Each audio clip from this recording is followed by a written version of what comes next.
ప్రజాభిప్రాయానికి అనుగుణంగా నూతనంగా ప్రభుత్వం ఏర్పాటు కాబడడం జరిగింది.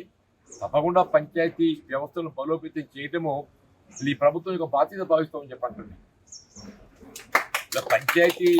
గ్రామ పంచాయతీ వ్యవస్థ బలోపేతం కావడానికి కేవలం ఎన్నికలు నిర్వహిస్తే సరిపోదు. ఎన్నికల నిర్వహణతో పాటుగా కావాల్సిన నిధులు కూడా విడుదల చేయాలి. ఆ నిధులు విడుదల చేయగలిగినప్పుడు మాత్రమే ఏదైతుందో ఈ పంచాయతీ వ్యవస్థ బలోపేతం అవుతుంది.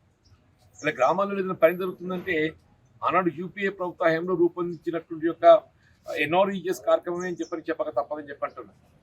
మన శ్రీమతి సోనియా గాంధీ గారు ఏదైతుందో యూపీఏ చైర్పర్సన్గా గ్రామీణ ప్రాంతంలో ఉపాధి కొరకు ఎవరు కూడా ఇబ్బంది పడకూడదు అన్నట్టు భావనతోని జాతీయ స్థాయిలో గ్రామీణ ఉపాధి హామీ పథకాన్ని ప్రవేశపెట్టడంతో ఇటు వ్యవసాయ కూలీలకు ఉద్యోగ భద్రత, పనికి భద్రత లభించడంతో పాటుగా మన గ్రామాల ప్రజలు మనం అభివృద్ధి కార్యక్రమం చేపడుతున్నాం అని అంటే ఎన్ఆర్ఈజీఎస్ఏ.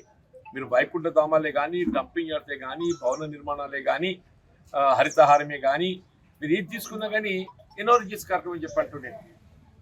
ఇవాళ ఎన్ఆర్ఈజీఎస్ నిధులకు అనుగుణంగా రాష్ట్ర ప్రభుత్వం కలిసి కూడా నిధులు విడుదల చేయాల్సినటువంటి ఒక బాధ్యత రాష్ట్ర ప్రభుత్వంపై ఉంటుంది.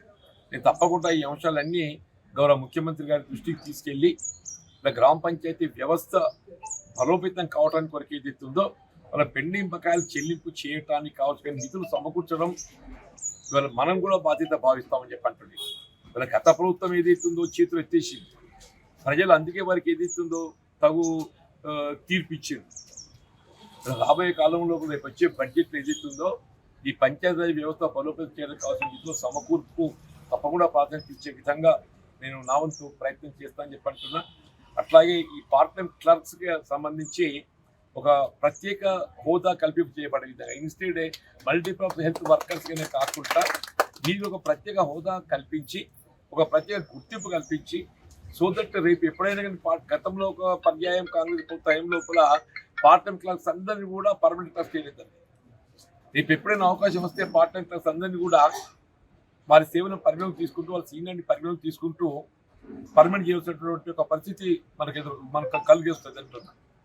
కాబట్టి పార్ట్ టైం క్లర్క్స్ అందరినీ కూడా ఒక ప్రత్యేక హోదాగా గుర్తించి మీకు ఆ సేవలకు అనుగుణంగా వేతభత్యాలు చెల్లింపు చేయబడే విధంగా నేను ప్రభుత్వ దృష్టి తీసుకెళ్తానని చెప్పి కూడా మనకు